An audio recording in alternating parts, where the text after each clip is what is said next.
नमस्कार मित्रांनो, स्वागत आहे तुमचं नवीन एका व्हिडिओमध्ये।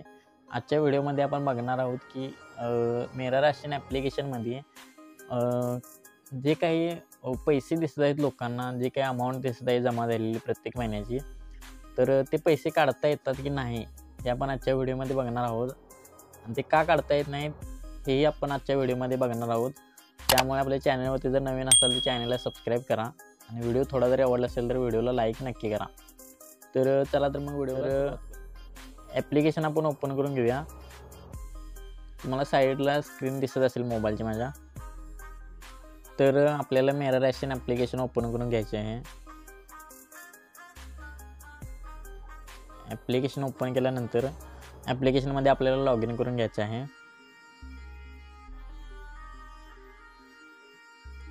नंतर कॅप्चर फिल करून घ्यायचं आहे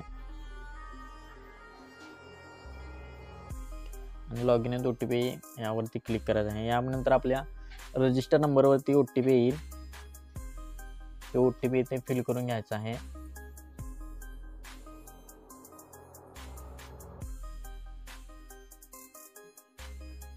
तो OTP फिल केल्यानंतर आपली लॉग इन सक्सेसफुल होईल। तर इथे तुम्ही पाहू शकता बेनिफिट रिसिव्ड फ्रॉम गव्हर्नमेंट असा ऑप्शन आहे इथे खाली 6 नंबरला।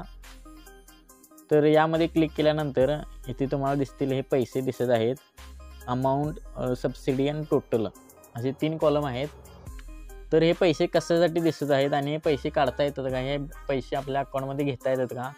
बऱ्याच लोकांना काय होतं की यूट्यूबवरती बरेच व्हिडिओ आहेत, व्हिडिओ बनवून लोक सांगत आहेत की हा फॉर्म भरल्यानंतर हे पैसे जमा होतात किंवा या ठिकाणी फॉर्म भरून हे पैसे आपल्या बँक खात्यामध्ये घेता येतात।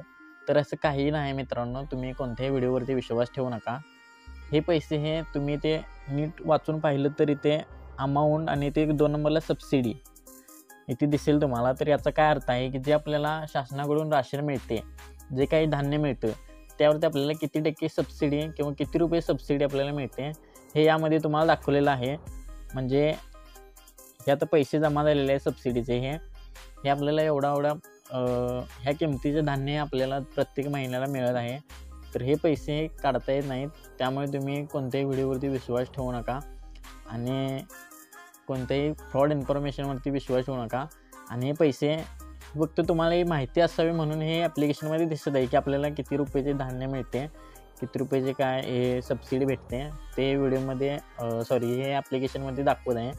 आणि हे पैसे अकाउंटमध्ये घेता येत नाहीत, ही फक्त सबसिडी आहे। तर आजच्या व्हिडिओमध्ये एवढंच सांगायचं होतं। धन्यवाद।